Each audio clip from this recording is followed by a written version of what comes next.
Según la OMS, se calcula que en todo el mundo, 1 de cada 100 niños tiene trastorno del espectro autista. Pues nada, mi nombre es Paul Wettel, tengo 32 años, soy el papá de Ana Paula Wettel, mi niña hermosa de 8 años, ya para 9. Y bueno, nada, ¿qué te puedo decir? Ana Paula para mí, para nuestra familia, después de ser una noticia que no estábamos esperando, resultó ser pues la cosa más maravillosa que nos ha pasado a todos, incluyendo mi familia, su familia y todo lo que la rodea. Yo soy Alberto, soy el novio de la mamá de Ana Paula, y soy el papá de Ana Paula, el papá no biológico de Ana Paula. O sea, la conocí cuando tenía como 1 año y al sol de hoy nunca he perdido contacto con ella. Entonces he conocido cada lucha de ella, cada batalla, cada cosa y bueno, de hecho hoy se lo decía, que cuando decían que no podía ni siquiera hablar, ahora lee. El trastorno del espectro autista es una condición del neurodesarrollo que afecta la forma en que una persona se comunica, se relaciona con otros y percibe el mundo. Es un espectro porque los síntomas y su gravedad pueden variar mucho de una persona a otra. Ya yo había como notado ciertas cosas que para la edad de Ana Paula, pues digamos comparando con las cosas que mi hermana menor hacía a esa edad, ya yo pensaba que podría haber algún tipo de complicaciones en el aprendizaje y todo ese tipo de cosas, pero no me esperaba que este tipo de diagnósticos como tal. A ellos les cuesta mucho entender no solo lo que piensa el otro, sino también lo que siente el otro. Pueden identificar a veces sus emociones en ellos, pero en el otro les cuesta. Hay otros que ni identifican en ellos, no saben cómo se llama eso lo que están sintiendo, pero hacen las dos cosas, o sea, ni identifican en ellos ni en los demás. Ese niño tiene un mayor desafío emocional. Bueno, más que eso, como ella avanzó, o sea, el tema que iba, que los especialistas, no, es que no se sabe si va a hablar, que pues, tuvo un retraso en el momento de empezar a hablar. Y ahora le escribe, o sea, como le dije hoy, o sea, creo que le cayó la boca a todo el mundo. Con Ana Paula he estado desde los 4 años y su evolución ha sido satisfactoria. Hemos visto avances en todas las áreas del desarrollo, empezando por la comunicación. Actualmente es una niña que comunica mejor, que puede identificar las emociones de los demás, que es más empática. A nivel social se puede desenvolver bastante bien, que es uno de los compromisos que solemos observar de manera más notable en estos niños que tienen este diagnóstico. Todo es importante porque todos los factores y todos jugamos un papel sumamente importante en el desarrollo de todas las habilidades que nuestros niños requieren. Es importante tener en cuenta que el equipo multidisciplinario que atiende al niño también es soporte para los padres.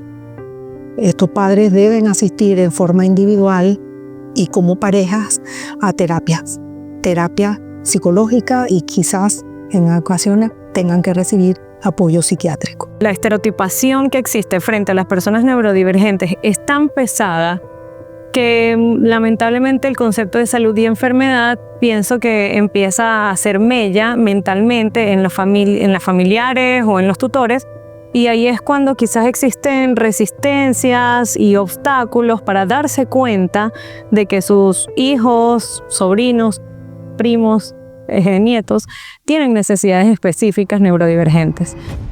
Un estudio cualitativo del 2019 hecho en Perú sobre el proceso de adaptación de los padres menciona que al recibir el diagnóstico de TEA, los padres experimentan un sentimiento de pérdida y cuestionamiento, incluso con pensamientos de culpa.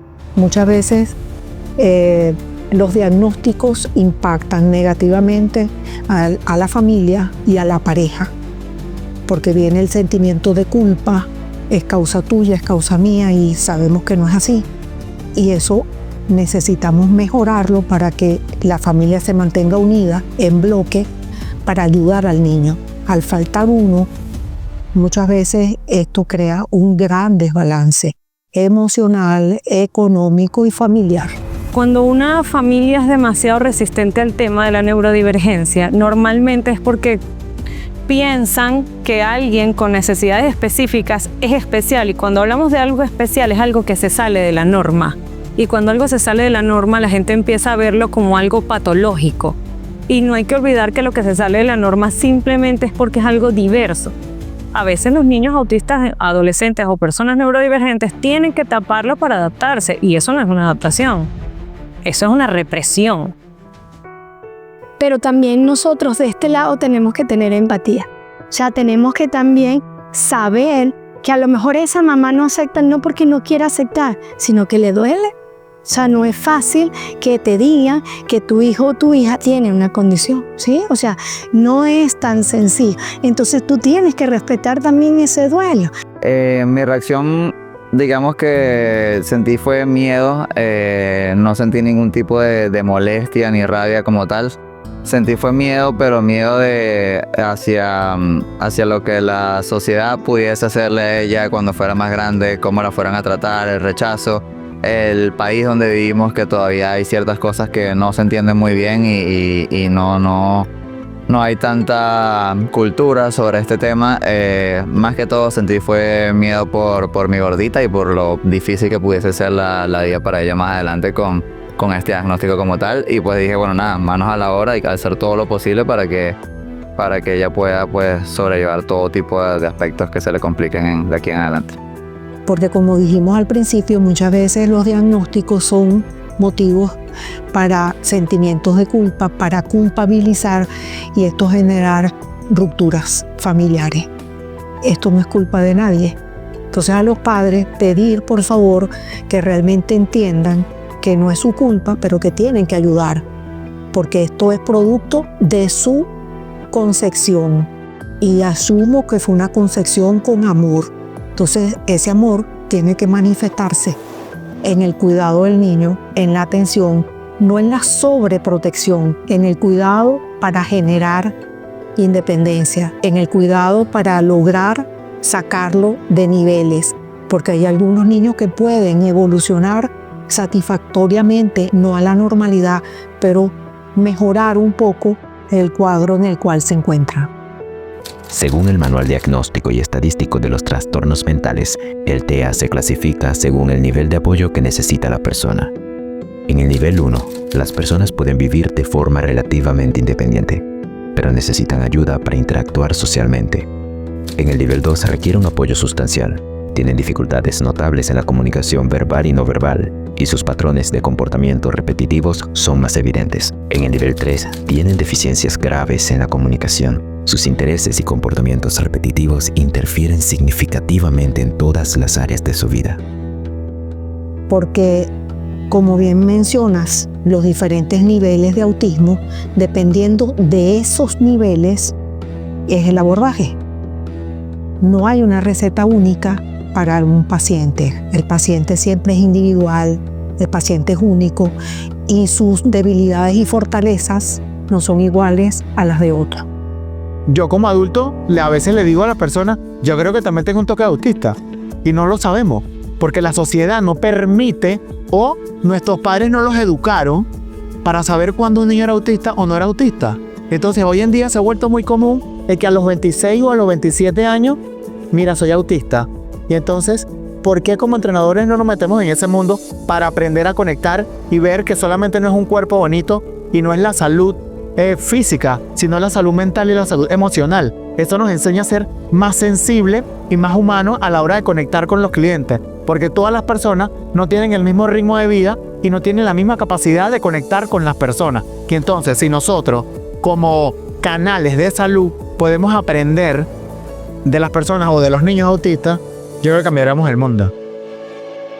En el caso del autismo, el nivel 1 generalmente tiene un buen nivel intelectual porque tiene un buen cociente intelectual y tiene cocientes a veces por encima de lo normal.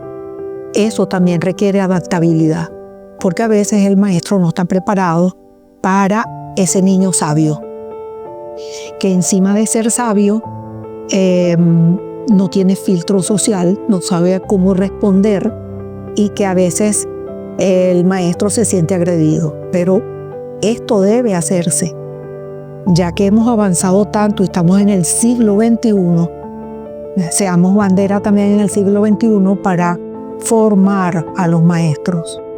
Por ejemplo, sobre todo en el área de administración y admisión donde estoy yo, lo primero que te preguntan usualmente familias que tienen a niños o jóvenes neurodivergentes, ¿ustedes aceptan? La típica pregunta que siempre me llega, ¿ustedes aceptan niños con autismo? Y la primera respuesta siempre es sí, sin cuestionamiento. Evidentemente se sigue un proceso como cualquier proceso que se sigue para cualquier niño que desee ingresar a la institución, pero lo primero es esa afirmación de que no tenemos ningún tipo de discriminación, no tenemos ningún tipo de exclusión, no tenemos una negativa de entrada, no es mira, no sé, déjame ver, vamos a ver, no, es siempre sí. Creo que es crucial, sobre todo para la integración del niño que tiene tipo 1 y quizás el tipo 2, porque pueden estar en la escuela justamente para lograr adaptabilidad, comunicación, sociabilidad, interacción. Las escuelas deberían estar preparadas, justamente que ahora que hablamos de tanta inclusión, deberían estar preparadas para recibir a los niños, aceptarlos, pero teniendo un personal adecuado que trabaje con ellos para que les permita la sociabilidad y la integración en el medio. Es lamentable porque nuestras escuelas públicas no tienen ese tipo de personal, no sé, privadas muy poco, pero el tema más importante es el abarrotamiento de niños. Los salones pasan de 30 a 40. Ya eso es mucho para un niño que tiene a lo mejor hipersensibilidad al ruido. Legalmente, ninguna institución educativa se puede negar a prestar la educación. Al final es un derecho, así sea una educación, así sea una institución privada, perdón, no te puedes negar a eso de cuando te preguntan. A mí además me parece tan doloroso poner a los papás en esa situación de preguntar, es que tú aceptas a niños autistas. Me parece terrible. O sea, nada más cuando hagan la pregunta, me parece que como sociedad estamos muy mal. No deberían preguntarlo. El niño debería hacer su proceso de admisión como cualquier otro. Y ya. Nosotros como científicos y trabajadores del área de la salud debemos siempre velar porque las personas reciban la información adecuada. Hay mucha información actualmente en redes sociales que no toda es cierta, no toda tiene el grado de veracidad con el cual se vende o se muestra en redes sociales. Entonces debemos ir un poquito más allá y revisar, mira, de dónde sale esta información, quién la publicó, quién la avala, tiene estudios que amparen esto, no hay estudios, esto fue que a alguien se le ocurrió y lo dijo, o simplemente puede tener muchísima razón la persona que lo está diciendo, pero si no tiene unas referencias bibliográficas no sabemos si es del todo cierto o de dónde sacó la información. Y bueno, tenemos que siempre ir a la fuente. Uno, los padres tienen que estar educados. Ellos deben conocer las rutinas. Hay una estrategia muy efectiva. Los niños autistas en su mayoría son muy visuales, ¿ok? Entonces trabajamos con unas estrategias que se llaman los pictogramas, ¿ok? Esos pictogramas son apoyos visuales o claves visuales. Entonces, ¿qué hace uno generalmente? Las rutinas uno las va desglosando en pequeños pasos por esos claves visuales, ¿ok? Que ayude a que el niño empiece por repetición a entender qué debo hacer, hasta que en un momento se vuelve un hábito. Entonces es súper importante que sí haya un equipo multidisciplinario, quizás no para hacer el abordaje, pero sí para darle la información y para comunicar. Ah, mira, pero es que aquí pasan ciertas cosas que no pasa en terapia. Chévere, ¿cómo podemos trasladarlo? Porque mira, el objetivo principal de la terapia no es que Ana Paula haga todo bien en la terapia, que Pedrito haga todo bien en la terapia.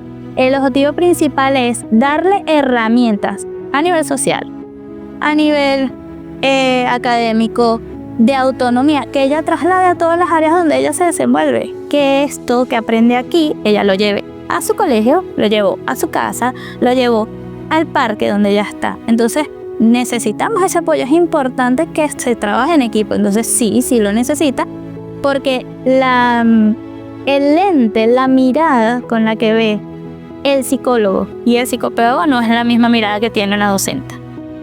Entonces sí es importante. Volvemos a la pregunta inicial. Como no es un caso único no hay una receta única. Estas terapias que funcionan muy bien, entre ellas la ABA que mencionas, que es el análisis conductual aplicado, es una técnica bastante novedosa por su evolución, pero no es nueva. Fue creada casi en los años 60 y es una parte de del conductivismo, una escuela psiquiátrica donde la conducta se mejora a través de reforzamientos positivos. Esto mismo se aplica aquí, un reforzamiento positivo para mejorar conductas, adaptabilidad, interacción. ¿Ok? Entonces, y esto a la vez también mejora la parte de comunicación.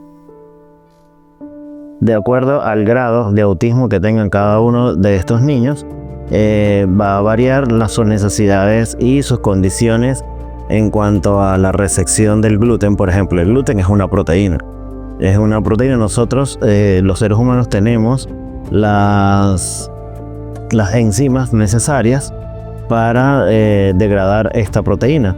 Cuando los niños son intolerantes al gluten, es porque la hiperactividad de ellos es tan alta que el mínimo carbohidrato que consuman lo degradan muy rápido, y poco a poco van acabando estas enzimas. O sea, tienen tanta actividad que las enzimas se agotan en cierto modo y comienzan a ser intolerantes al gluten. Igual puede pasar en los adultos. Hoy en día hay muchas personas adultas que no son autistas, pero comienzan a tener intolerancia a los alimentos que contienen gluten o trazas de gluten, porque la enzima ya está un poquito agotada. En el caso de los niños con autismo son muy inteligentes y su actividad cerebral es más alta, es más elevada. Entonces el consumo del glucógeno cerebral es mayor. Por lo tanto, ellos tienden a consumir más carbohidratos y lo degradan mucho más rápido. Entonces es donde esa enzima que se encarga de degradar el gluten se agota en cierto modo, y es por eso que unos, según el nivel que tengan, pueden o no consumir algunos alimentos algunos alimentos que contengan trazas de gluten. Pero el gluten directamente no lo deberían de consumir ninguno de ellos. A estos niños es importante que cuando lo evaluamos los nutricionistas, hacerles un conteo de carbohidratos para poder distribuir bien la energía de ellos durante todo el día según las actividades que realizan. Mira, yo siempre he dicho que si le caes mal a un niño, estás grave.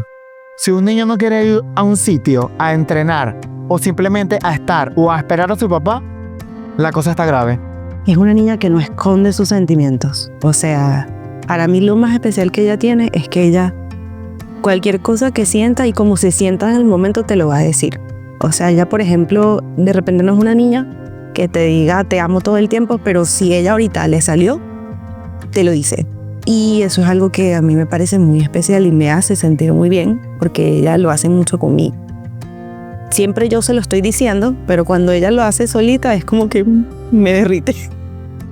Lo que para una persona con un hijo sin ningún tipo de condición dentro del espectro autista es algo normal, un te amo mami, un te amo papi, pues los padres de los niños con autismo pues valoran eso miles de veces más, porque no es algo que se lo den todos los días o que tú lo sientas que de verdad sales de ese niño que de verdad se concentró y te pudo decir esas palabras y te pudo demostrar ese cariño de esa manera. Entonces sí, esa es la parte más dura, yo creo, la parte de recibir entender sus actos de amor hacia mí, hacia mi familia, para mí, para todos, pues como tal, entender que ella sí es una niña muy amorosa porque lo es, pero saber cuándo son los momentos donde ella está para eso y los momentos en los que está simplemente enfocada en otra actividad y no está todavía como que dispuesta a eso. Yo creo que justamente lo que te dije hace rato, esa inocencia y el ser tú, porque ella es una niña es muy espontánea. Y yo siento que eso lo hemos perdido mucho, sobre todo los más grandes hemos perdido esa espontaneidad que ella tiene súper fácil. Y yo a veces digo, esta niña no tiene filtro, pero he aprendido que así se es feliz. Lo transparente que es Ana Paula, lo amorosa que es, lo máximo, que es única. Se rió. Mi nombre es Ana Paula Huetel. Me gusta divertirme en el recreo. Me encanta jugar y eso. Tengo 2 perros que se llaman Nicky y Pancho. Lo que pasa es que Nicky es loquita, es loca. Cuando le sacamos a pasear me huele loca. Ana Paula, saluda a la cámara. Hola. Pancho está saludando a la cámara, Sí. mira.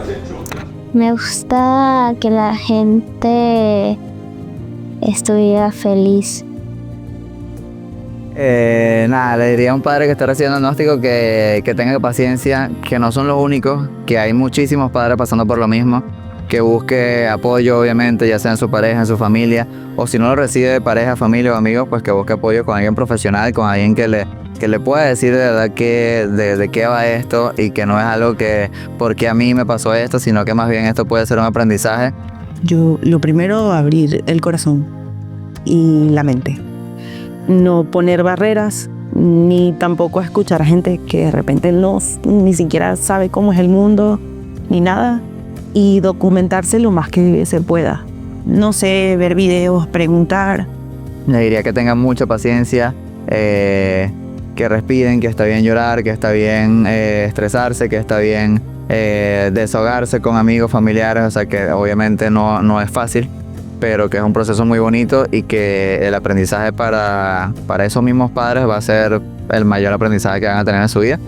Y eso, que siempre busquen una mano amiga y alguien que esté pasando más o menos por lo mismo que ellos están pasando en cuanto a que tengan un niño con una condición parecida, similar.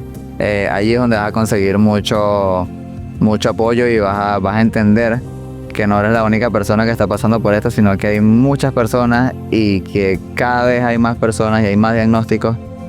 ¿Cuál es la razón? Pues la verdad no lo sé, pues, pero el índice de niños con distintos tipos de condiciones como el autismo ha sido muy elevado en los últimos años. Y quién sabe, a lo mejor esto es un aprendizaje para nosotros como raza humana, a ser un poquito más pacientes, a entender un poquito más a las personas, a no llevar la vida en el ritmo que la llevamos. O sea, de pronto esto tiene un aprendizaje pues mucho más allá de lo que es nuestro entendimiento ahorita en estos tiempos.